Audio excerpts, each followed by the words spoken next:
तो चलिए दोस्तों, एक और न्यूज़ का हिंदी ट्रांसलेशन करते हैं। MLA find ₹100 for 14 remarks against Modi Maya after 129 hearings. क्या इसका हिंदी अर्थ हुआ? चलिए डिटेल में समझते हैं। MLA, देखो MLA की फुल फॉर्म होती है M for member, L for legislative, A for assembly, member of legislative assembly, अर्थात हिंदी में कहते हैं विधायक। फाइन का अर्थ होता है जुर्माना, लेकिन जब इसको वर्ब के रूप में प्रयोग करते हैं तो इसका अर्थ हो जाता है जुर्माना लगाना। और यहाँ पर चूंकि पैसिव वॉइस का प्रयोग हुआ है तो इसका अर्थ हो जा रहा है कि एक MLA के ऊपर जुर्माना लगा दिया गया। कितने रुपए का? ₹100, 100 रुपये का। 4 के लिए 14, देखो यहाँ पे जो 14 लिखा हुआ है और यहाँ पे एक कोमा आपको दिख रहा है, इसका मतलब है 2014, 2014 में रिमार्क का मतलब होता है टिप्पणी के लिए अगेंस्ट का मतलब विरुद्ध या खिलाफ, मोदी के, मायावती के, आफ्टर बाद में 129 हियरिंग यानी कि 129 हियरिंग का मतलब होता है सुनवाई। अब इसका एक एक वर्ड का मीनिंग तो समझ लिया है आपने, अब टोटल का क्या अर्थ हो रहा है उसको समझिएगा।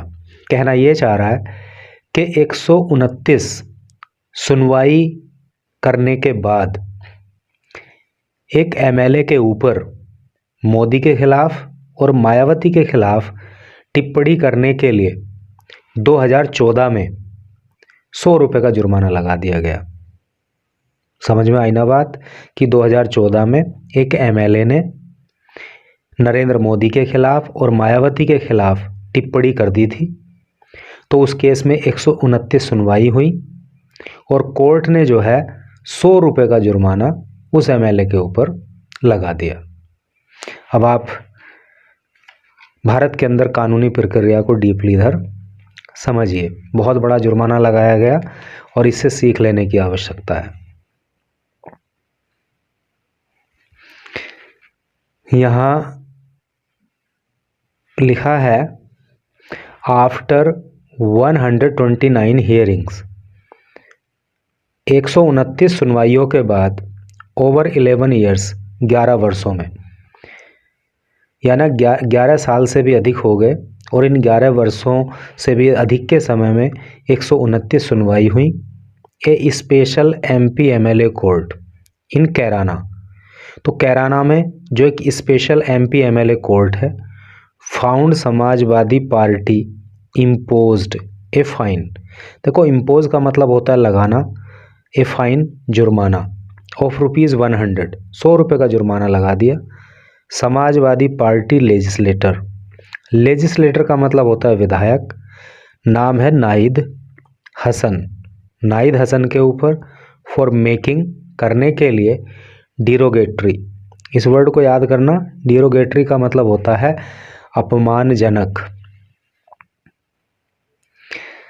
रिमार्क्स टिप्पणी, अगेंस्ट खिलाफ, नरेंद्र मोदी के, एंड मायावती और मायावती के, ड्यूरिंग दौरान द 2014 लोकसभा इलेक्शंस, 2014 के जो लोकसभा चुनाव हुए थे, अर्थात 2014 के जो लोकसभा चुनाव हुए थे उसके दौरान नाहिद हसन नाम के विधायक ने मायावती के खिलाफ और नरेंद्र मोदी के खिलाफ अपमानजनक टिप्पणी कर दी थी, तो उसको लेकर के 11 सालों से भी अधिक मुकदमा चला।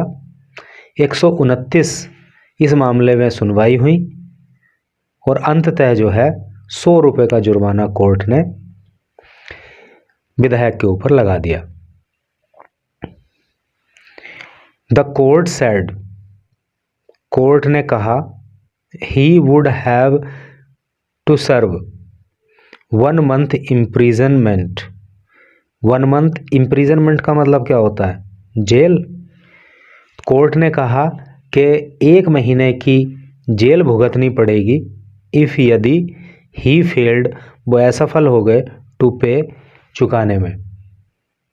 कोर्ट का कहना है कि अगर ये 100 रुपये का जुर्माना एमएलए ने नहीं भरा तो 1 महीना जेल के अंदर गुजारना पड़ेगा, क्योंकि फाइन बहुत बड़ा है भाई, भरना बहुत कठिन है। Hasan was convicted, Hasan was था कन्विक्टेड, हसन को दोषी करार दे दिया गया।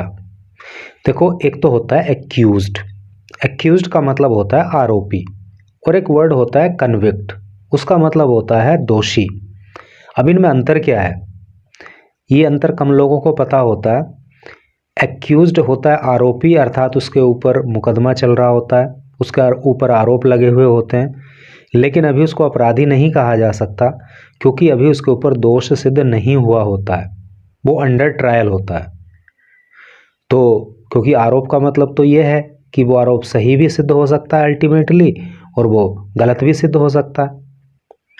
और जब किसी के ऊपर आरोप सिद्ध हो जाता है, अर्थात जो उसके ऊपर आरोप लगे थे कि इसने ये दिक्कत की, वो बात सिद्ध हो जाती है, तो फिर वो कन्विक्ट हो जाता है। तो हसन वॉज कन्विक्टेड, हसन को दोषी करार दे दिया गया ऑफ मेकिंग, करने का, ऑफेंसिव कमेंट्स। ऑफेंसिव कमेंट का मतलब भी अपमानजनक टिप्पणी से है या कष्ट देने वाली टिप्पणी से है। अबाउट मोदी, मोदी के बारे में।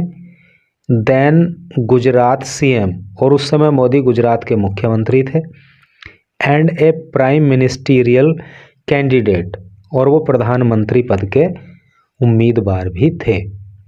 अगर आपको ध्यान हो तो 2014 में जब लोकसभा का चुनाव हुआ था और नरेंद्र मोदी पहली बार प्रधानमंत्री बने थे, तो जब चुनाव चल रहा था तो उस समय वो गुजरात के मुख्यमंत्री थे और प्रधानमंत्री पद के दावेदार थे। तो उस टाइम जो है हसन ने इनके खिलाफ जो है अपमानजनक टिप्पणी कर दी थी। एंड बीएसपी चीफ, और बहुजन समाज पार्टी की जो अध्यक्ष हैं मायावती, उनके खिलाफ अपमानजनक टिप्पणी की थी एट एन इवेंट, एक कार्यक्रम में, इन शामलीज आज़ाद चौक, शामली के आज़ाद चौक में, ऑन मार्च 28,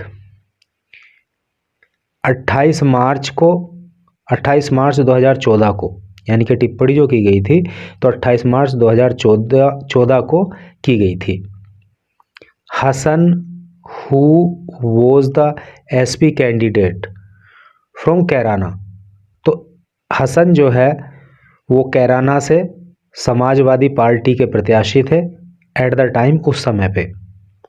मॉक्ड, मॉक का मतलब होता है मजाक उड़ाना या हंसी उड़ाना, तो उन्होंने हंसी उड़ाई थी दियर, उनके अनमैरिड स्टेटस, अनमैरिड स्टेटस की, यानी अनमैरिड स्टेटस आप समझ गए ना कि मोदी जी और मायावती जी दोनों का स्टेटस जो है वो अनमैरिड है नहीं, विवाहित नहीं है। तो इस स्टेटस को लेकर के, इस बात को लेकर के, उनके अविवाहित होने को लेकर के उनका मजाक जो है हसन ने उड़ाया था। एंड मेड रिमार्क्स रेफरिंग, और टिप्पणी की थी जिक्र करते हुए बीएसपी सिंबल, बीएसपी के सिंबल का, द एलिफेंट, जो कि क्या है, हाथी है, यानी कि जो बहुजन समाज पार्टी का चुनाव चिन्ह है हाथी, उसको लेकर के भी उन्होंने टिप्पणी की थी। द फॉलोइंग डे, यानी कि अगले ही दिन, NFIR, एक first information report, was lodged, दर्ज करा दी गई थी, अगेंस्ट, खिलाफ, हिम, उनके, एट शामली कोतवाली में, by SI Dikshit Tyagi, SI का मतलब होता है सब इंस्पेक्टर, दीक्षित त्यागी के द्वारा, अंडर IPC का मतलब होता है इंडियन पीनल कोड, जिसको भारतीय न्याय दंड संहिता कहते हैं, और अब ये आईपीसी बदलकर बीएनएस हो गया है। आईपीसी की धाराओं में कौन सी धारा में? 171 जी, 171 जी में। और क्यों ये धारा लगाई जाती है? फॉल्स स्टेटमेंट, झूठा बयान, इन कनेक्शन, संबंध में, विद एन इलेक्शन, एक चुनाव के संबंध में झूठा बयान देने के लिए इस तरह का ये धारा लगाई जाती थी उस समय। The police later filed a chargesheet, police ने बाद में एक चार्जशीट दाखिल की थी। चार्जशीट को हिंदी में आरोप पत्र कहते हैं।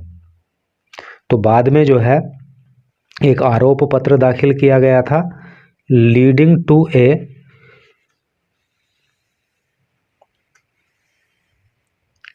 Prolonged legal battle,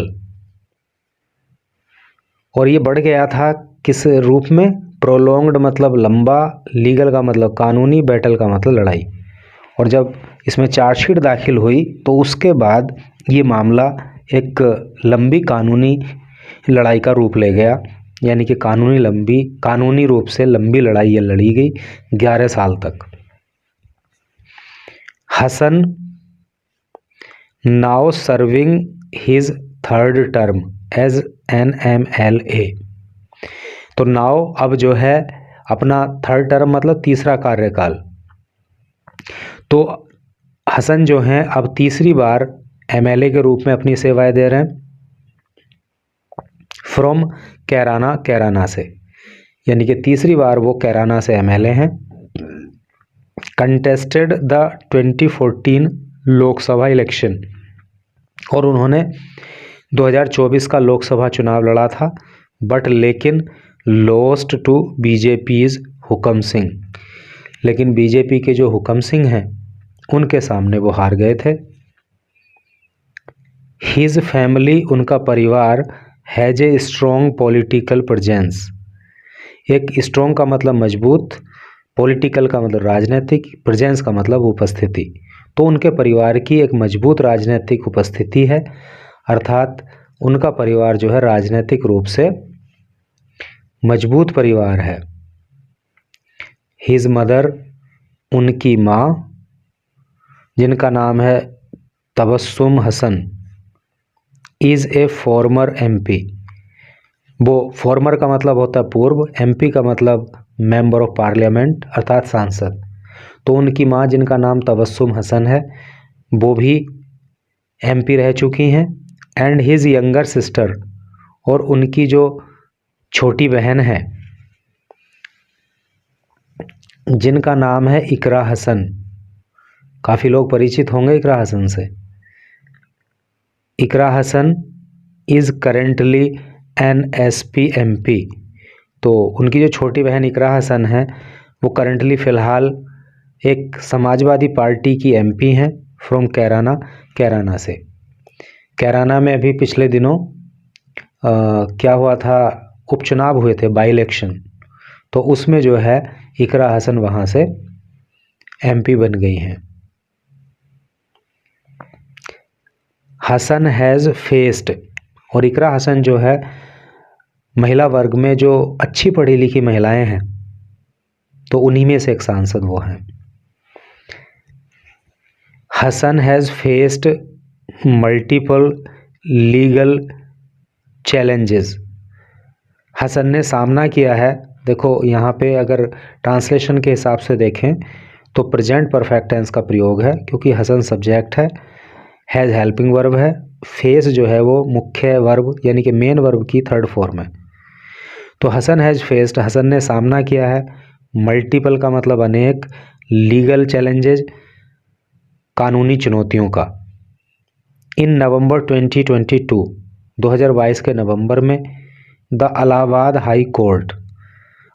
high court ने ग्रांटेड प्रदान कर दिया था हिम उनको बेल जमानत इन ए केस, एक मामले में, अंडर द गैंगस्टर एक्ट, जो कि गैंगस्टर एक्ट के तहत उन पर था। ठीक है, तो गैंगस्टर एक्ट में इलाहाबाद हाई कोर्ट ने उन्हें नवंबर 2022 को जमानत दे दी थी। After he spent 10 months in Chitrakoot jail, और ये जमानत उन्हें चित्रकूट जेल में 10 महीने गुजारने के बाद मिली थी। डिस्पाइट बावजूद बीइंग इन प्रिजन, जेल में रहते हुए, यानी कि जेल में रहने के बावजूद भी ही कंटेस्टेड, उन्होंने कंटेस्ट किया था। कंटेस्ट का मतलब मुकाबला करना या चुनाव लड़ना, प्रतियोगिता करना। उन्होंने चुनाव लड़ा था एंड वन, और वो जीत गए थे the 2022 Uttar Pradesh assembly election. 2022 में जो उत्तर प्रदेश के अंदर विधानसभा चुनाव हुए थे, तो उस चुनाव में वो जीत गए थे। हालांकि वो जेल के अंदर थे उस समय। ऑन एन एसपी टिकट, और समाजवादी पार्टी के टिकट पे वो चुनाव लड़े थे।